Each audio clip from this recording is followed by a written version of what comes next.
Korach. This parasha.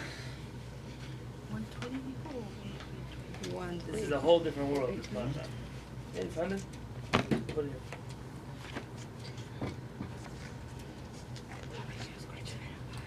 The story of Korach is not the story you think it is. Yes, it's about an argument. Yes, it's against Moshe Rabbeinu. Yes. But Korach isn't who you think he is.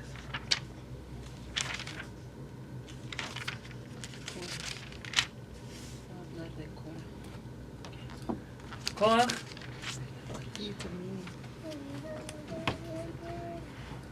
is one of the greatest leaders of the Jewish people.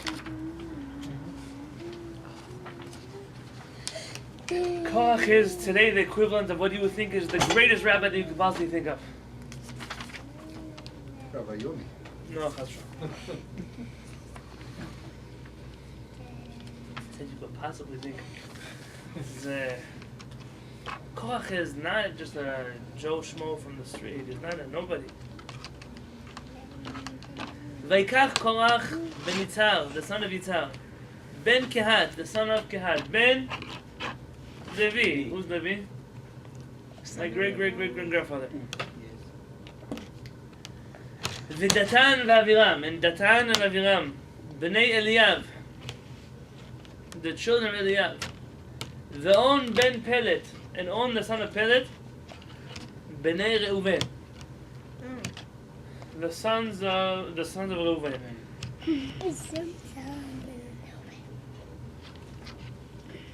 So Jacob was his grandfather. Or his great. Vaikach Korach, says Rashi. Korach took, meaning with his words he convinced a lot of people to join him. Which kind of people? Like upstanding people. 250 of the leading rabbis of the Jewish people. The heads of the Sanhedrin. These are who got together with Korach. Korach, the son of Yitzhar, the son of Kehat, the son of Levi. So keep going. Who's the Levi's father? Yaakov. The son of Yitzhar, the son of Abraham. And where do you stop? Why do you stop here? Reuben? Is that where they said? Says Rashi lo hiskir ben Yaakov. It doesn't say the son of Yaakov, and they stop at Levi. Shebikesh rachamim al atzmo. Yaakov Avinu prayed, according to the Midrash, he prayed for kindness on himself. Shelo yizacher shemosh al machlokot. Machlokot. On their machloket. He asked Hashem, please don't allow my name to be mentioned when Korach comes from me. See, our forefathers were prophets. They knew what would happen in the future. Asked, why didn't they tell them, hey, if you're born here needs Korach, be careful. Just because you receive a prophecy, you receive a vision, doesn't mean you have the right to share it with everybody. Kvod Adonai, Hastel Dava. The secret of Hashem, the honor of Hashem is to hide things. Your best friend tells you a secret, you're going to share it with the whole world? No. Why? But maybe with that secret you could help people. Someone told me something in confidence. I'm going to go share it in the street. No. They're fools. They go around, they claim, they're not even real, but if they were real, they'd be fools. They claim they're teaching the secrets of the Torah. They're all Kabbalists, they all know the future, they all know why things happen, they know why the Holocaust happened, they know why God, they know everything. Even if these people were right, they're not right, they're wrong. But even if they were right, who gave you the right to go around giving away Hashem's secrets? To who? On YouTube?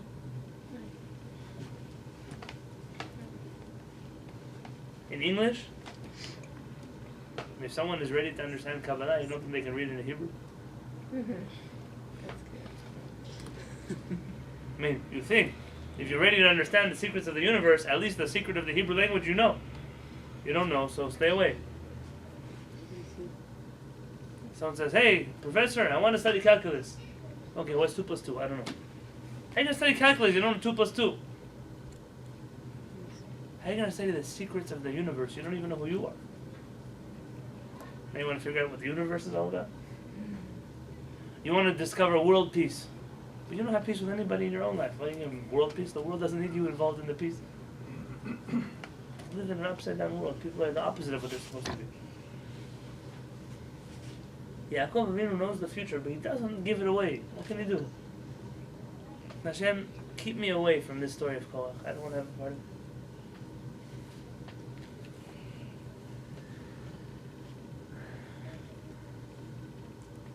The Midrash Tanchuma says, "Hitpalel Yaakov al atzmo shlo yizacher b'maaseh zeh."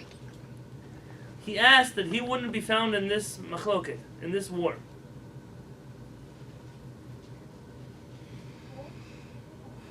He asked also they shouldn't mention his name in the story of the spies. Doesn't want to be involved in these stories.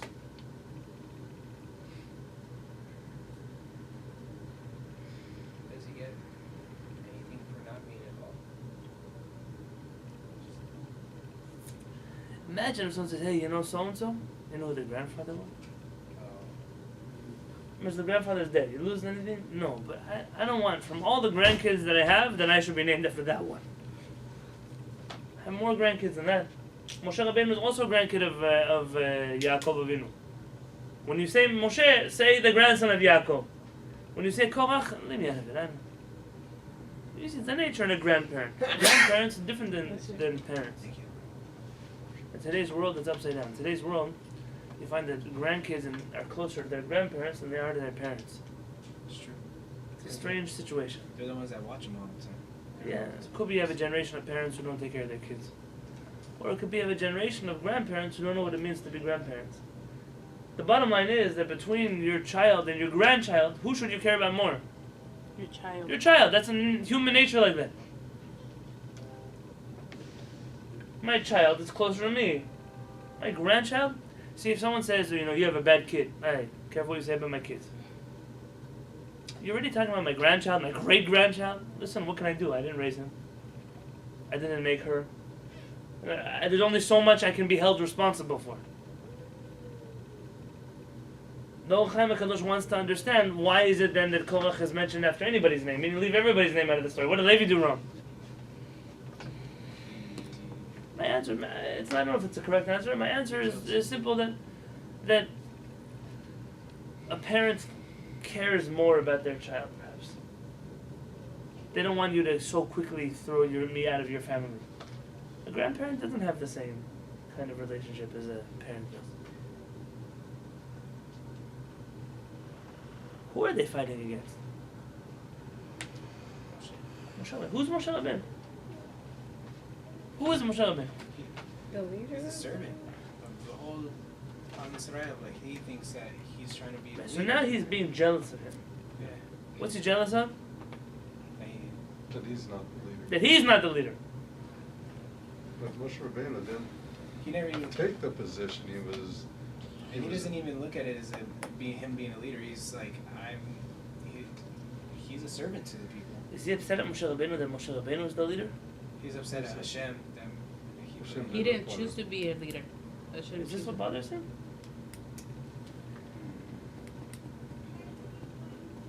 No.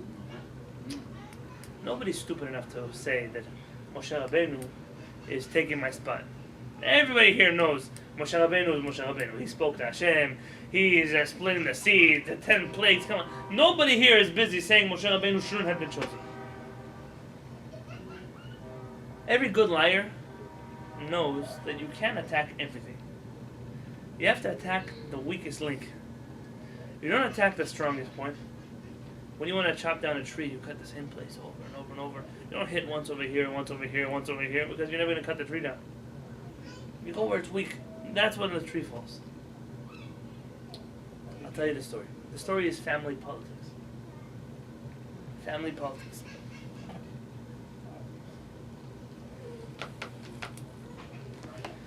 Al-Yidei Manichlak. The Midrash says, what are they fighting over?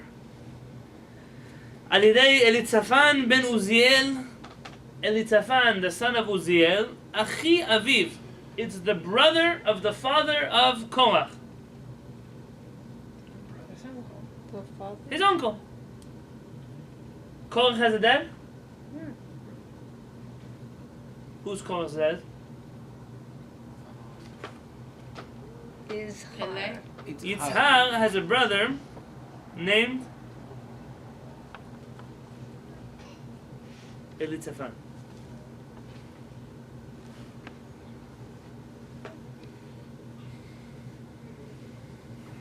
He became the leader of his tribe. If you look in Bamidbar in chapter 3, verse 30. Unasi bet Av mishpachot Kehati. And the prince of the Kehati family. Who's Kehat? That's the grandfather of Korach. Who became the prince of the family? Elitzaphan ben Uzziel. Amar Korach, Korach says, Arba'a achim hayu achi Abba. My father had 4 brothers.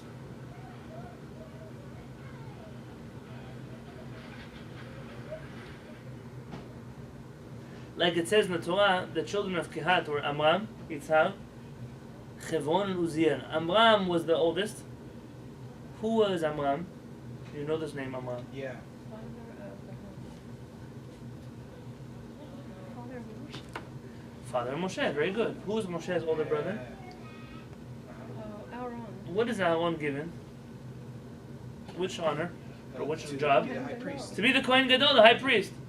Who's next in the family? Aaron's son. Mary. Aaron is Moshe Rabbeinu. What does Moshe Rabbeinu get? He's the leader. He was a leader. Which makes him the Like king. By the way, we have a chair if you want to come close. It's okay, you're fine over there. Moshe is the king. Moshe is not just the leader. We treat him like he's the head of some tribe. Moshe is the king of the Jewish people. When we cross through the desert, who is the leader? There's a king of this tribe, a king of that tribe. Who's the king of the Jews? Moshe Rabbeinu. Someone who fights when Moshe Rabbeinu was fighting with the king of the Jewish people. We never treat Moshe Rabbeinu like a king. We choose to call Moshe our teacher, not Moshe our king, but he's our king. And he doesn't even ever say he's. But he is, which is why I remember the commentaries, they struggle so much. When Yitro, the father-in-law, comes to the Jewish people, and Moshe serves him. How can Moshe Rabbeinu serve his father-in-law? Because he was the most humble. Yeah, but he can't. The king can't forgive his position. He's the leader of the Jewish people. A father can say, hey, you don't have to stand up for me when they come to the room. But a king can't do that. We're not standing up for you. You're the representing the whole Jewish people. Who are you to forgive the honor of the Jewish people? So he doesn't necessarily do what a king would do. Like in that respect. He's going against the rules. I once asked Rabbi Pelitz this question. Now, there are many answers, and that's not the only answer, but Rabbi Pelitz gave me the answer I think is the true answer. He said if Moshe Rabbeinu would have sat there at the meal, like a king with his arms crossed, he wouldn't be Moshe Rabbeinu. Meaning, who is Moshe Rabbeinu? You're right. It's the humblest of all men. But he's not doing it out of his humility. It's the fact that Moshe Rabbeinu doesn't have an option to not be humble. If Moshe Rabbeinu is not humble, if Moshe Rabbeinu has even an ounce of ego, then he can't be Moshe Rabbeinu. He can't be the one who gives us the Torah at Mount Sinai. He can't be the one who takes us out of Egypt. It's almost like if Moshe Rabbeinu would follow the rules, he would be a king, but he would no longer be Moshe Rabbeinu. Maybe he broke the rules because he knew that, because like you said, like he knew his like how great of a king he was, that he was able, like it didn't bother him to. But the greatest king can't do that. I mean, the answer here is Moshe had no choice, so to speak. This was who he was, not a part of who he was. This is him. How do we know that when Moshe Rabbeinu was on Mount Sinai, he didn't edit the Torah? I mean, I believe Torah was given to Moshe Rabbeinu on Mount Sinai. But maybe he changed a few things up there he didn't like. Because we see the rest of his life and he wouldn't do something. Maybe he changed it later too. He didn't like how Hashem spelled something. No, listen. I like that. If right now, what do you mean it's not like that? He's not Moshe like Rabbeinu. If he would go to Har Sinai, say he got a Torah, you trust him that it came from Hashem? I don't know. Moshe Rabbeinu, we know he's... Clearly, I mean, look at this Parashat. Clearly, we don't know Moshe Rabbeinu. He was the only person in the world, the only prophet Why? that Hashem spoke to Why? face to face. Why? Because of who he was. Why do we trust him? Who was he? I think he was Hashem. No, Hashem, he was not Hashem. Moshe Rabbeinu, Did Moshe Hashem make him Rabbeinu, that way? there is no him. What? Yeah, he's no. He was not a man? He's Betul. Yeah. He's a man, He's Betul. He doesn't. but he had no him. Oh, okay. He was the servant of Hashem. Oh. He wouldn't even think, because whatever Hashem tells him is what he tells us. There was no filter here. He didn't have feelings. No, he didn't. He became in this place where he left all regular things of a human being. He was in What another does Hashem say about world. Moshe Rabbeinu? Hashem says something crazy about Moshe Rabbeinu. In the Torah, Bechol beiti, in my whole house, ne'emanhu, I trust him to go everywhere in my house. Who do you say that about? Moshe. The most trusted human being on earth. There's nowhere in my kingdom, says Hashem, that Moshe can't go. There's nothing that he can't know. There's nothing he can't ask. He was the only one who was allowed to enter any time, right? Imagine someone tells you this. Don't say it on the camera. How many people here know the code to the front door of my house? Too many people. Okay? How many people, though, they know the code to my house? How many people know what I keep in the drawers in my kitchen? No Unless one. you're cooking in my house, you probably don't know. But that's the next level of people. How many people know what goes on in the rooms in my house? Not my room, the rooms. If you've slept over there, you might have slept in the bed or seen a bookshelf or know where the crib is. My guest who comes for dinner doesn't know where the crib is. That's supposed to know. How many people know what my bedroom looks like? How many people not only know what my bedroom looks like, but they go through all the drawers and the couches and the medicine cabinet. They know everything Only going on over there. Fabi. Who knows? Only Fabi. Fabi, maybe. Who would know this? The person that I trust the most. The person I trust the most, that they can know every secret about me. Even my Your best wife. friend not gonna know what goes inside my bedroom. Probably my wife. Yeah. Who would you say? The only person who knows everything in my house is my wife. Hashem says that about Moshe Rabbeinu. He's the only one who knows all of my secrets. Do you understand who Moshe Rabbeinu is? I told you this before. We made a mistake. Because we saw other religions that took a man and made him into God. We're so afraid to admit how godly Moshe Rabbeinu is. We're afraid because we're afraid people might think we worship Moshe Rabbeinu. We don't worship Moshe Rabbeinu. We don't. We have one Hashem, but Hashem has one servant, and that is Moshe Rabbeinu. Is that the reason that he didn't let him go to the holy It's a great question. What happens in that story? Why? It's a very hard story. Yeah. so they wouldn't worship him? We don't. That's a good point. We don't know where he's buried, because look what happens to the rabbis who we know where they're buried. Rabbi Nachman of Breslev is in Uman, and every Rosh Hashanah, 50,000 people go there. They leave their wives, they leave their kids, they go to Ukraine to pray in a dead rabbi's grave. Look in Israel, people like Baum dancing around Rabbi Shimon Baruch Chai's grave. Is it a bad thing? I'm not saying it's a bad thing. I'm not here to say good or bad. But imagine if we knew where Moshe Rabbeinu was buried. This is the one who spoke to Hashem. Imagine what we would be doing over there. I mean, Moshe Rabbeinu is the one who brought us the purest version of serving Hashem.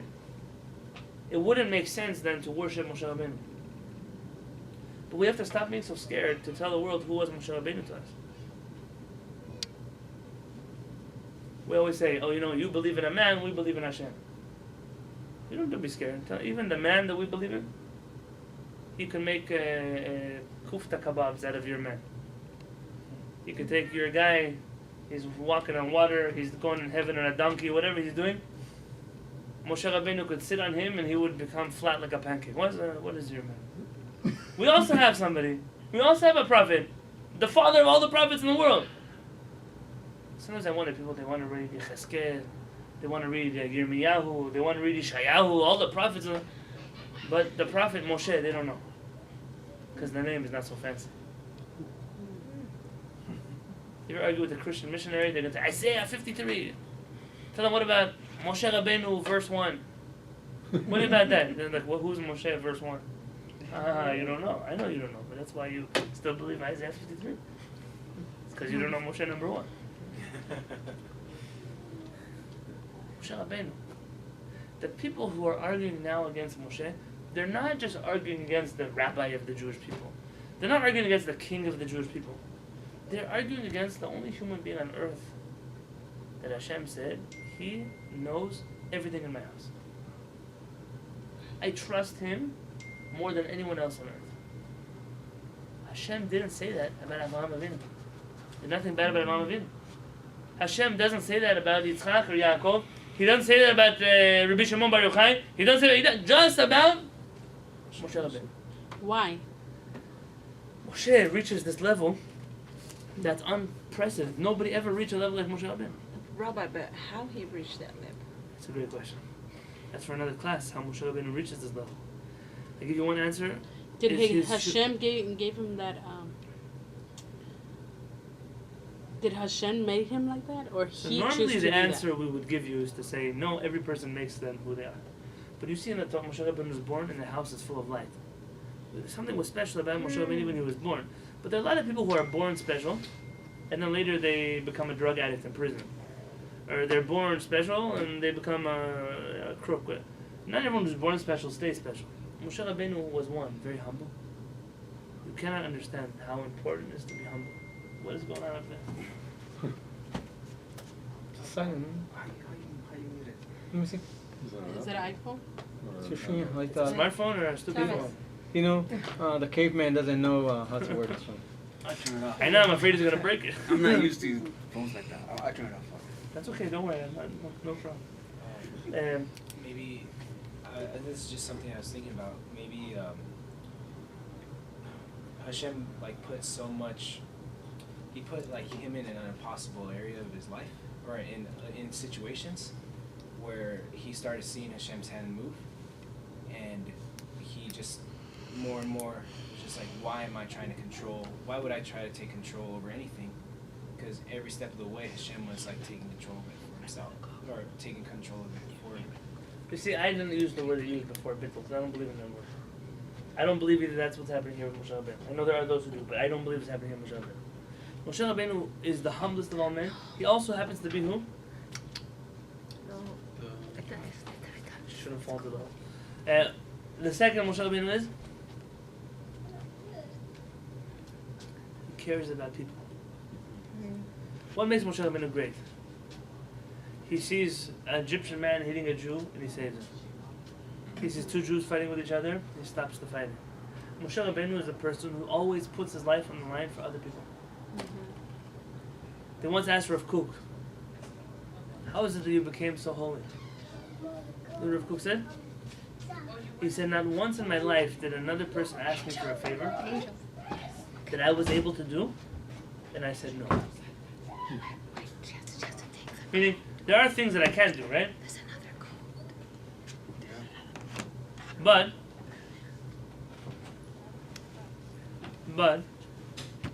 the things that I can do, I will always make sure that I can. Okay, but whatever we whisper over the camera, you hear in the recording afterwards. So just wait.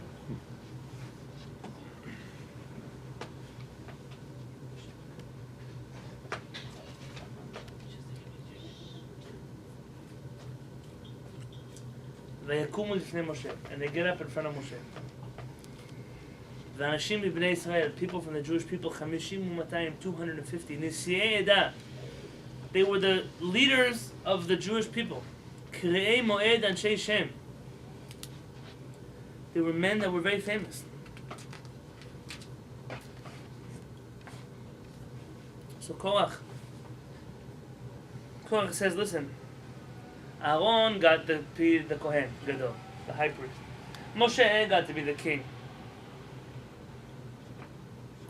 Who should be the prince of the Jewish people? Korach. לא השני? Not the next son? מי?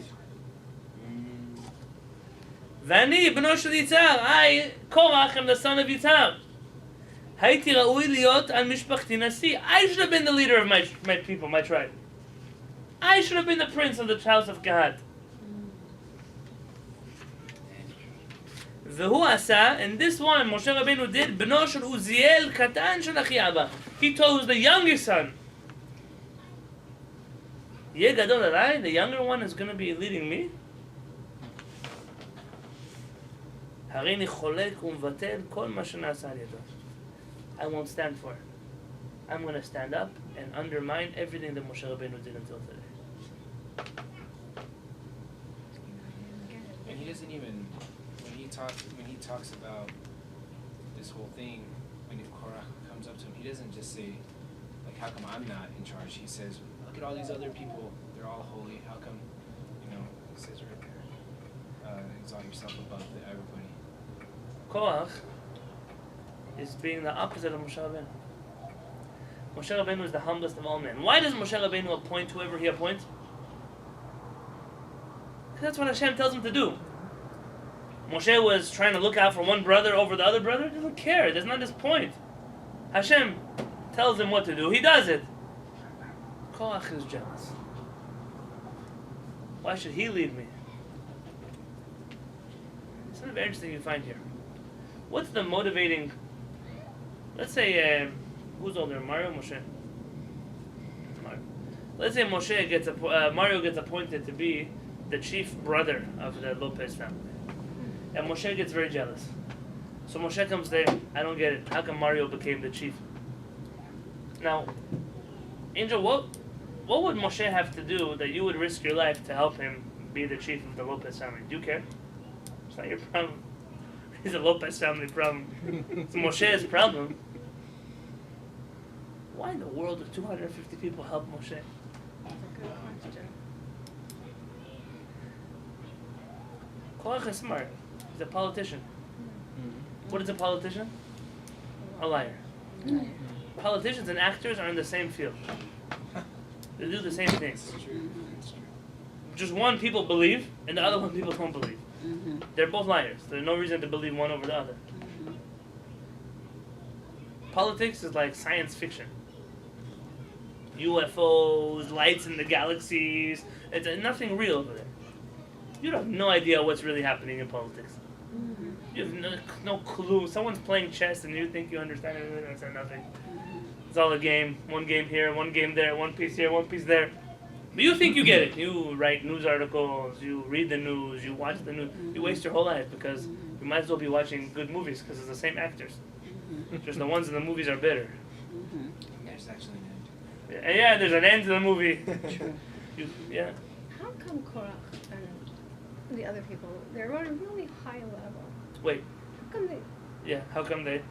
How come they didn't see that Moshe was appointed by Hashem? How did they not see it? I mean, all the things that came through Moshe. Did I see what just happened? Marlene became a prophet. No, I didn't. She knows what I'm going to talk about. You find here Korach says to Moshe Rabbeinu, all these people, you see all these people? All these people what? They're all holy.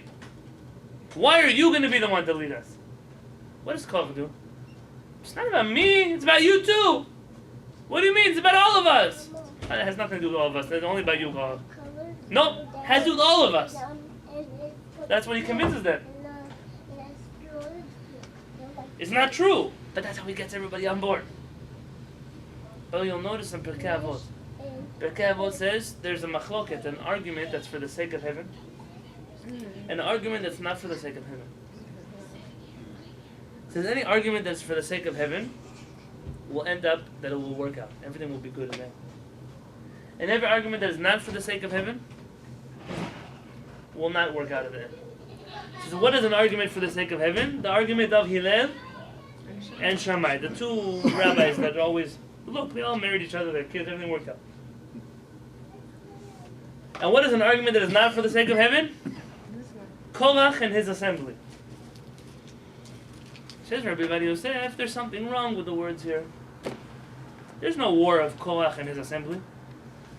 If there's a war between Hillel and Shammai, then there's a war between Korach and Moshe. What do you mean he's fighting with his people? They're his people. See, nobody was there to help Korach. They're all there to help themselves. They were all there to help himself. Listen, we're not going to lead the rebellion, but if you lead the rebellion, we'll win. We'll go with you. You know why? Because as soon as we knock down Moshe Rabbeinu, you think we're going to be loyal to you? We're going to be loyal to ourselves. I mean, we'll get Moshe out of the way, and then we'll be the leaders. Korach thinks he's leading a congregation. You're not leading a congregation. Says Rabbi Yosef, whenever you see a group of people that pretend to be leading a revolution, but inside of their revolution, all they do is argue with each other, realize they're not leading any revolution.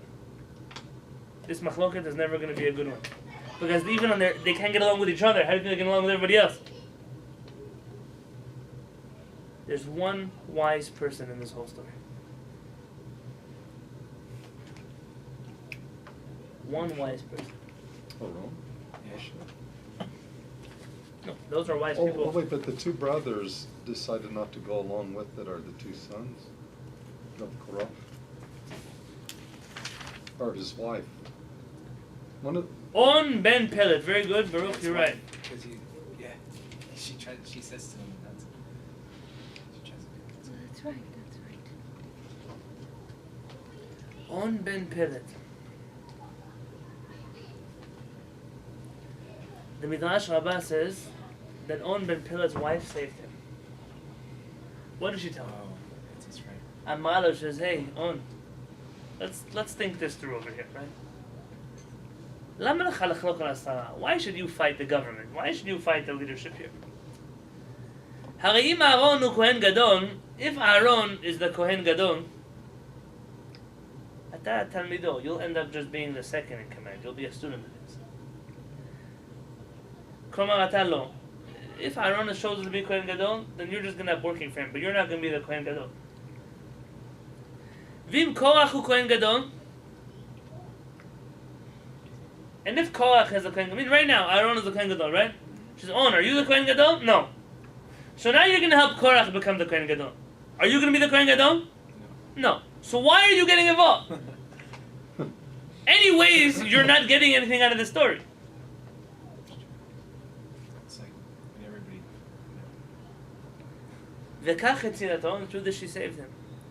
V'aleha ne'emar b'mishlei, and about her it says in the book of Mishlei, Chochmat nashim banta beta, the wisdom of a woman has built her home. That's the wife of On.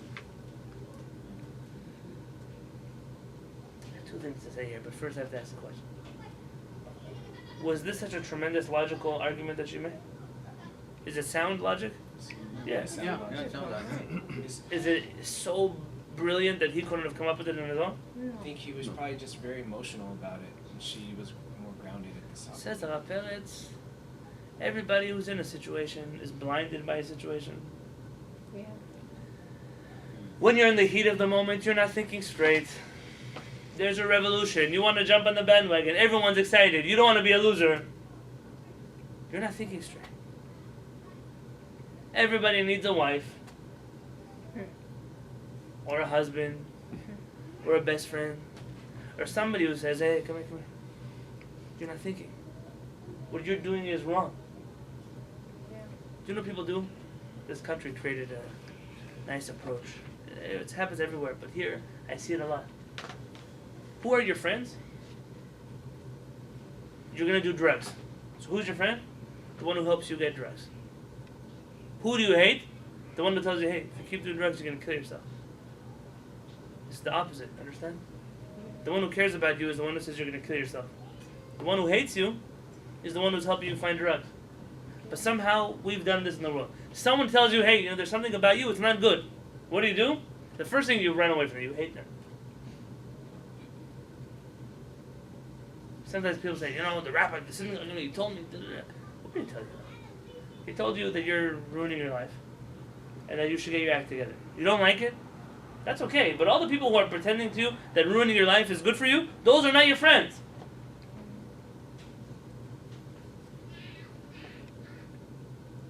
One day, you're going to realize that those people just ruined your life. You thought they were your friends. This is the hardest phone call to get as a rabbi. Is the person that you told something to, and they run away. And then time goes by and they realize that they were wrong. And then they want to come back and they don't know how. It's one of the hardest things to do. Because you have to judge between being angry at a person and saying it's not about you. I recently helped somebody, not from our community. They heard about us from somewhere else. What do I mean I helped them? I helped them do something that nobody else could help them do. I knew a person who knew a person. It was a connection. And when I helped them, you should have heard what they told me. They didn't tell me anything. They didn't thank you. But they were so surprised that I helped them because everything they heard about me says that I would never help somebody. All the Lashon Hara they heard said that, oh, you're going to go to him, what he's going to do is going to take your money. Why? Because he's a thief. People say things like that. And then I helped them. You know how much money I got paid for? I'm going to say I lost money helping them. I helped their cousin. And they're just sitting surprised, like, wait, where's the Lashon Hara? That feeling is a very hard feeling. On Ben Pelet has somebody who says, hey, before you make a mistake, don't make the mistake. That's why the Torah says that your wife is an ezer kenegdo. She's your helper, but she's also against you. She's the one that can help you, because sometimes you don't know what you're doing. A husband, the same thing. We live in a stupid world today. I'm in a stupid world. I see husbands and wives, and sometimes I feel bad for both of them that they're even married to each other. I feel so bad for them. I look at them, and I realize you are such foolish people. You're just ruining each other's lives. It's better for you not to know each other. Can I give you an example? My wife is going to do something. She'll say something. I'm going to be offended if she tells me something. Yeah, in my human nature, you get offended from anybody. It could even be your parents. Right? But if I realize that my wife loves me, that my wife cares about me, that my wife wants something good, that's what she wants. I know that's a fact. Then why would I be offended from her? Meaning, would I rather her lie to me? No. The answer is yes. In today's world, people will tell me they'd rather my wife lies to me. I'd rather my husband lies to me. I don't want them to tell me the truth. I don't want to be in a real relationship with them. Maybe that's not what they mean, but that's how they live. So, hey, I'm going to tell you something, but don't tell my husband. Don't tell me anything, please. You don't want me to tell your husband. What kind of relationship are you in? Are you roommates? You taking the bus together through life? What are you doing? If you don't, listen, that could be this. It could be this guy knows that his wife just wants to destroy his life. And because of that, he doesn't trust her. But then why are you married to each other in the first place? A relationship is not about going to sip a pina colada on the beach and how you look in your wedding pictures. Who cares? You can live through life without having all the fun things that couples do with each other. The bottom line is, what is a spouse? It's a person who says, hey, I'm willing to put up with you for the next 120 years. Who in the world has put up with you for 100? How many friends do you have since you were born? You went to school with 20 people, no? How many of those people are your friends? In elementary school, they became your friends in high school. And how many from high school stayed your friends in college or at work? Like 2. 2. How many from your first job are still with you in your 10th job? All those people that you paid drinks for, you went to go party with, you went to go take out for dinner, all those people. And the only idiot who still stays with you is the one who's married to you. It's the only idiot who stays. And that person, you say, hey, just make sure my husband doesn't know. Maybe that's the only reason this idiot stays with you, is because he doesn't know. If he would know, he'd also leave. There's someone I'm telling you. People choose to make a decision that even the one person in their life that can help them stay straight, they don't want them to keep them straight. It's one person that you have. It's not Hollywood. Hollywood tells you that in relationships, it's like you're sailing off into the sunset. There's the hair is flying in the wind. And Hollywood tells you that. How long do people in Hollywood stay married? They can't even stay married till the end of the movie. Why are you taking relationship advice from Hollywood? They say that in Hollywood, if your relationship lasts longer than a bottle of milk in your refrigerator, it's a long marriage. Hollywood is nothing. Let me tell you, life is not about sailing into the sunset.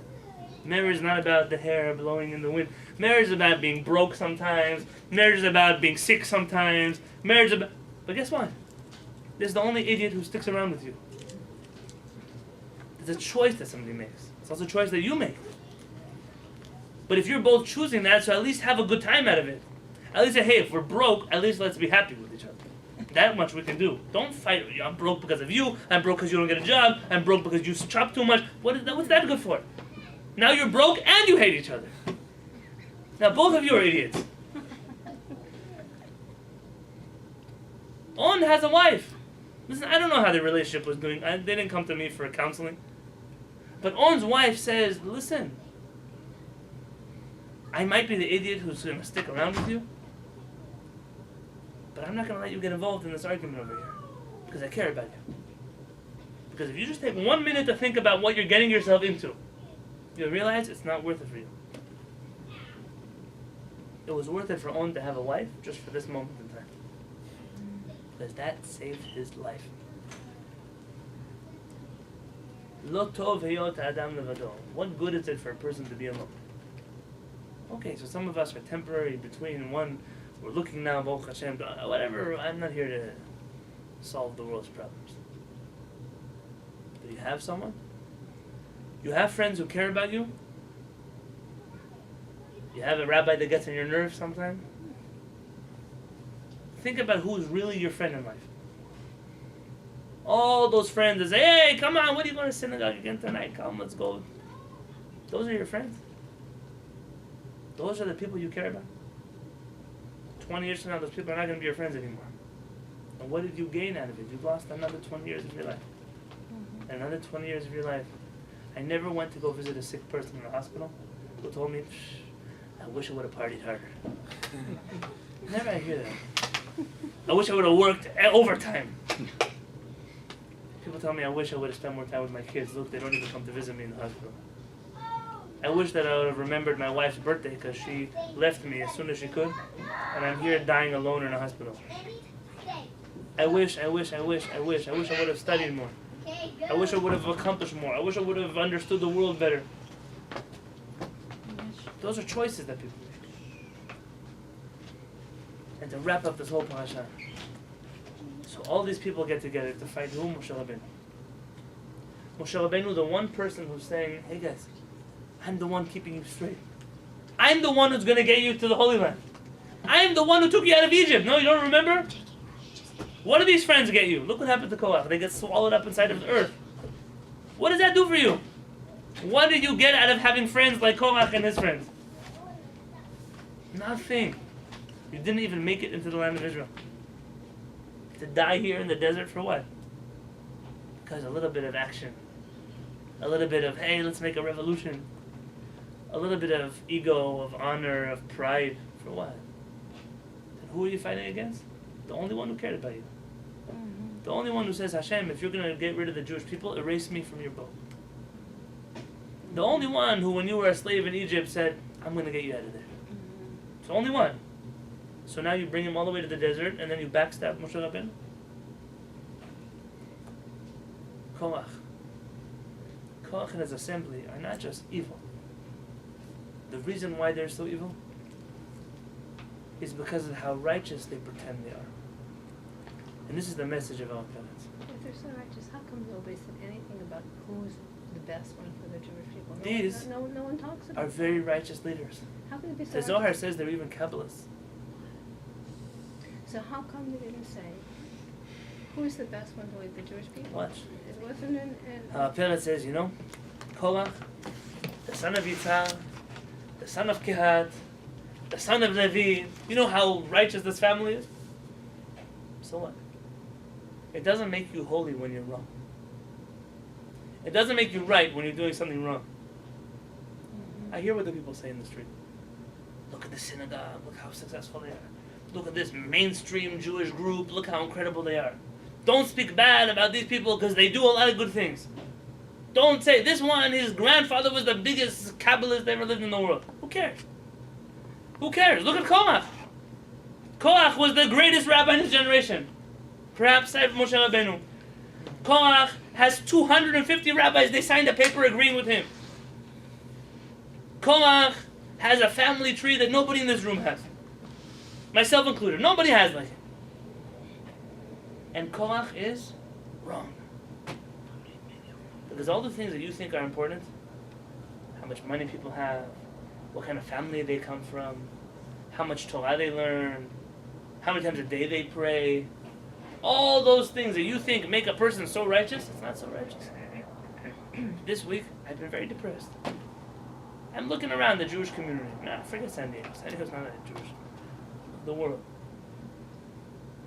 Looking at all the Beit Dins and conversions and marriages and divorce. Looking at this rabbi, chief rabbi sitting in prison, and this rabbi's Interpol is looking for him for sexual assault, and this one for, and you know, all those rabbis are considered famous people, holy people, righteous people. Some of you even own their books. And when we want to do something like, hey, we'll help a person become Jewish, we're not even going to take money for it. What do they say? It's not mainstream. This one is not accepted. It's not on the list. The list of who? Who made the list? Well, a criminal made a list. Now I have to worry about it. Because this parasha, along with the parasha of the spies, tell you, hey, the majority are not the ones who are right. Just because someone is famous and someone is righteous and someone has all the diplomas and the credentials, it doesn't make them right. Sometimes there's a few people. They're not part of the mainstream. It's Kalev and Yehoshua, the two of the 10 spies. It's Moshe and Aaron, two brothers, they say, and 250 rabbis are against them. Says our parents, when you're doing something right, or you're doing something wrong, it doesn't make a difference how many people are on your side. If you're doing something wrong and the whole world says that you're doing something right, it doesn't make it right. Something could still be wrong even if everyone agrees with you. And if you're doing something right, it doesn't make a difference how many people disagree with you. You're still doing something right. So how long are you going to live your life listening to the people instead of listening to Hashem? To say, I need to do what is right in front of HaKadosh Baruch Hu. What does the world want to say about me? Who cares? The world doesn't really make a difference. The world doesn't really matter. What matters is what's really right and what's really wrong.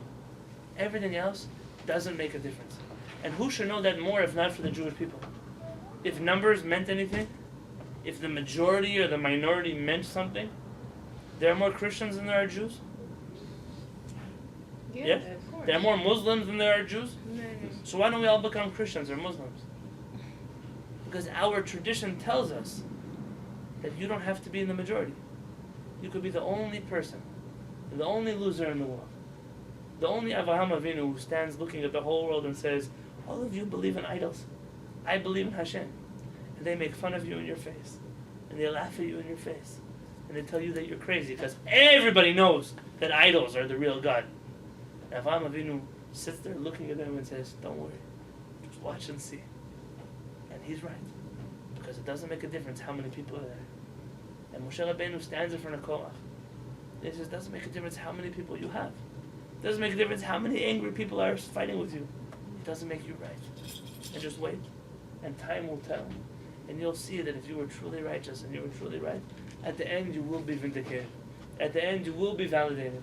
At the end the Kadosh Baruch Hu will say, hey, this is the leader of the Jewish people.